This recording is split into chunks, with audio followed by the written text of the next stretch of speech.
Hello friends, digital शिक्षा को बढ़ावा देने वाले इस प्लेटफॉर्म पर आपका हार्दिक स्वागत है। आज का वीडियो लेक्चर जिसका टाइटल है भारत की संघीय कार्यपालिका, जिसका उल्लेख मिलेगा हमें अनुच्छेद 52 से लगाकर 78 तक। भारत की संघीय कार्यपालिका जो कि हमारे संविधान का एक महत्वपूर्ण भाग है, और भारत की संघीय कार्यपालिका के भी कुछ महत्वपूर्ण अंग हैं, जिसमें राष्ट्रपति, उपराष्ट्रपति, मंत्रिपरिषद, प्रधानमंत्री, महान्यायवादी सम्मिलित हैं। तो सबसे पहले हम राष्ट्रपति के बारे में डिस्कशन करते हैं। संविधान का भाग 5 जो भारत के राष्ट्रपति का उल्लेख करता है। भारत के राष्ट्रपति कौन है? भारत के राष्ट्रपति भारतीय सशस्त्र बलों के कमांडर इन चीफ हैं या संघीय कार्यपालिका का वैधानिक मुखिया है। ठीक है। अनुच्छेद 52, भारत के राष्ट्रपति भारत का एक राष्ट्रपति होगा। अनुच्छेद 53, राष्ट्रपति अपनी शक्तियों का प्रयोग सीधे या अधीनस्थ प्राधिकरण द्वारा कर सकते हैं। तो अनुच्छेद 53 जो कि राष्ट्रपति की शक्तियों को उल्लेखित करता है, जिसमें राष्ट्रपति की शक्तियां कौन कौन सी हैं। इसमें सबसे पहला है राष्ट्रपति की कार्यपालिका शक्तियां, फिर है कूटनीतिक शक्तियां, फिर है विधायी शक्तियां। तो कार्यपालिका शक्तियां, सबसे पहले कार्यपालिका शक्ति है अनुच्छेद 77 के अनुसार भारत सरकार के समस्त कार्य राष्ट्रपति के नाम से संपादित किए जाते हैं। भारत में जो भी योजनाओं से संबंधित कार्य हैं या सामाजिक कल्याण से संबंधित कार्य हैं, वो सभी कार्य राष्ट्रपति के नाम से संपादित किए जाते हैं, जिस पर राष्ट्रपति के हस्ताक्षर होते हैं। दूसरा है राष्ट्रपति द्वारा देश के सभी उच्चाधिकारियों की नियुक्ति। राष्ट्रपति देश के सभी जो बड़े बड़े उच्चाधिकारी हैं, जिसमें आईएएस, आईपीएस और साथ ही साथ देश की जो बड़ी बड़ी सरकारी कंपनियां हैं और बड़ी बड़ी सरकारी एजेंसियां हैं, उनके उच्चाधिकारियों की नियुक्ति, और साथ ही साथ प्रत्येक राज्य के लिए राज्यपाल की नियुक्ति भी राष्ट्रपति द्वारा की जाती है। फिर है कूटनीतिक शक्तियाँ, जिसमें सबसे पहला है अंतर्राष्ट्रीय संधि व समझौते राष्ट्रपति के नाम से होते हैं। अंतर्राष्ट्रीय व्यापार, अंतर्राष्ट्रीय समझौते, अंतर्राष्ट्रीय संधियाँ राष्ट्रपति के नाम से संपादित होती हैं, जिस पर राष्ट्रपति के हस्ताक्षर होते हैं। दूसरी कूटनीतिक शक्ति है राष्ट्रपति द्वारा विदेशों में भारत के उच्चायुक्तों व राजदूतों की नियुक्ति। सामान्यतः भारत के राष्ट्रपति द्वारा हमारे देश से ही कुछ ऐसे अधिकारियों की नियुक्ति अन्य देश में कर दी जाती है, ताकि अन्य देश में वहाँ की गतिविधियों से संबंधित सूचनाओं को हमारे देश में पहुँचाने का कार्य वे उच्चायुक्त ही करते हैं, राजदूत ही करते हैं। राजदूत को सामान्यतः एक जासूस के रूप में भी हम समझ सकते हैं।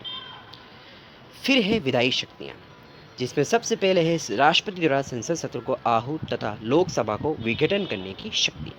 राष्ट्रपति समय समय पर संसद के बीच में ही या बीच में चल रहे संसद को आहूत करने की उसके पास शक्ति है, उसको विघटन करने की शक्ति है। संसद को बीच में रोक देने की शक्ति राष्ट्रपति के पास है। दूसरा है नए राज्यों के निर्माण, क्षेत्रों, सीमाओं या नामों के परिवर्तन हेतु राष्ट्रपति की सिफारिश। कभी कभी भारत सरकार को आवश्यकता पड़ जाती है कि नए राज्यों का निर्माण किया जाए और जो मौजूदा राज्य हैं उनकी सीमाओं में परिवर्तन किया जाए, उनका विस्तार किया जाए। तो इस संबंध में प्रधानमंत्री को राष्ट्रपति की सिफारिश की आवश्यकता होती है। नेक्स्ट है अनुच्छेद 54, राष्ट्रपति का निर्वाचन कैसे होता है। राष्ट्रपति का निर्वाचन होता है संसद के दोनों सदनों के निर्वाचित सदस्य प्लस राज्य की विधान सभाओं के निर्वाचित सदस्य। संसद के दोनों सदन, जिसमें लोकसभा, राज्यसभा, प्लस राज्य की जो विधानसभाओं के सदस्य जो कि विधायक होते हैं। कहने का तात्पर्य है सांसद और विधायक दोनों मिलकर राष्ट्रपति का चुनाव करते हैं, निर्वाचन करते हैं।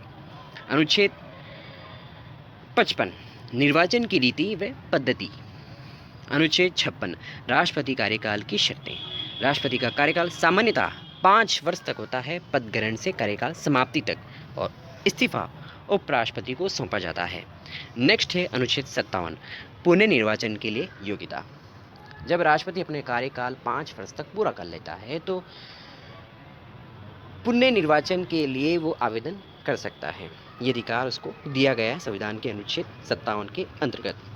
अनुच्छेद 58 वर्तमान में चुनाव के लिए क्या योग्यता है। अनुच्छेद 59 राष्ट्रपति के पद की शर्तें। राष्ट्रपति के पद की शर्तें या योग्यताएं कौन कौन सी हैं। तो राष्ट्रपति की सबसे पहले योग्यता है कि वह भारत का नागरिक होना चाहिए, न्यूनतम आयु 35 वर्ष होनी चाहिए, लोकसभा का सदस्य होना चाहिए। अनुच्छेद 60 राष्ट्रपति की शपथ। सर्वोच्च न्यायालय के मुख्य न्यायाधीश के समक्ष राष्ट्रपति को शपथ दिलाने का कार्य करता है सर्वोच्च न्यायालय के मुख्य न्यायाधीश। अनुच्छेद 61 राष्ट्रपति पर महाभियोग प्रक्रिया। संसद की कुल सदस्य संख्या का 2/3 बहुमत राष्ट्रपति को महाभियोग प्रक्रिया के तहत हटाया जा सकता है। कैसी स्थिति में? ऐसी दशा में जब संसद के दोनों सदनों के कुल सदस्य संख्या का 2/3 बहुमत राष्ट्रपति के विपक्ष में चला जाता है तो राष्ट्रपति पर महाभियोग की प्रक्रिया द्वारा हटाया जा सकता है। अनुच्छेद 72 कुछ मामलों में क्षमा आदि सजा को निलंबित परिवर्तित करने की राष्ट्रपति की शक्ति।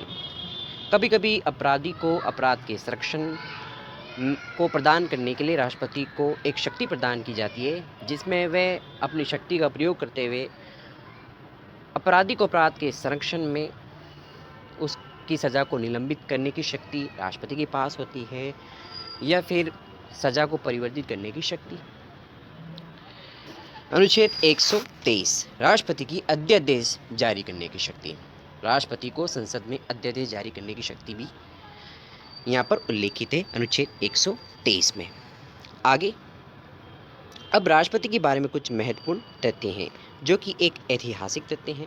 तो सबसे पहले है राष्ट्रपति ज्ञानी जैल सिंह जो कि प्रथम सिख राष्ट्रपति थे।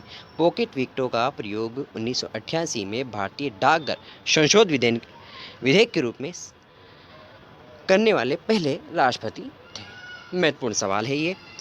नेक्स्ट है डॉक्टर राजेंद्र प्रसाद प्रथम निर्वाचित राष्ट्रपति के रूप में 13 मई 1952 को शपथ ली। फिर 1957 के द्वितीय चुनाव में पुण्य राष्ट्रपति बनकर 3 बार राष्ट्रपति पद तक सर्वाधिक अवधि 1950 से 62 वाले एकमात्र राष्ट्रपति थे। कहने का तात्पर्य है जब ये 1950 में राष्ट्रपति बने थे तब ये मनोनीत राष्ट्रपति बने थे। फिर 1952 में ये प्रथम बार निर्वाचित राष्ट्रपति बने। फिर 1957 में भी ये राष्ट्रपति बने। इस प्रकार ये 3 बार तक राष्ट्रपति बने रहे सर्वाधिक अवधि तक अब तक। तो ये महत्वपूर्ण प्रश्न हो सकता है। फिर है डॉक्टर जाकिर हुसैन 1967 में 33 राष्ट्रपति बने जो देश के पहले मुस्लिम राष्ट्रपति थे। नेक्स्ट है नीलम संजीव रेड्डी 1977 में निर्विरोध निर्वाचित होने वाले प्रथम उपराष्ट्रपति थे। निर्विरोध का मतलब ये है कि उसके सामने कोई भी उम्मीदवार अपना आवेदन प्रस्तुत नहीं करता है। ऐसी स्थिति में जब विपक्ष का कोई उम्मीदवार खड़ा नहीं होता है तो एक वही उम्मीदवार विजय घोषित कर दिया जाता है। मोहम्मद हिदायतुल्लाह 1969 में एकमात्र मुख्य न्यायाधीश थे जो कार्यवाहक राष्ट्रपति थे। यानी कि मुख्य न्यायाधीश के पद पर भी रहते हुए कार्यवाहक राष्ट्रपति कौन बने? मोहम्मद हिदायतुल्लाह 1969 में। आगे है श्रीमती प्रतिभा सिंह पाटिल जुलाई 2007 में 12वें राष्ट्रपति के रूप में देश की पहली महिला राष्ट्रपति बनी थी। एक महत्वपूर्ण क्वेश्चन ये भी हो सकता है कि हमारे देश की प्रथम महिला राष्ट्रपति कौन बनी थी और कब बनी थी? प्रतिभा सिंह पाटिल बनी थी 2007 में 12वें राष्ट्रपति के रूप में। फिर है नेक्स्ट वर्तमान में भारत के राष्ट्रपति भारतीय जनता पार्टी के रामनाथ कोविंद हैं जिनका कार्यकाल 2017 से लगाकर 2022 तक है। वर्तमान में भी ये राष्ट्रपति हैं जिनका कार्यकाल आने वाले जो वर्षों में 2022 में समाप्त हो जाएगा। अगर ये वीडियो आपको अच्छा लगता है तो लाइक कीजिए, शेयर भी कीजिए, चैनल को सब्सक्राइब भी कीजिए। अगर इस चैनल पर नए हो तो सब्सक्राइब भी कीजिए, बेल आइकन पर भी प्रेस कीजिए ताकि नेक्स्ट वीडियो की जो अपडेट है वो आपको तुरंत रिसीव हो सके। तब तक के लिए take care, best of luck, जय हिंद, जय भारत।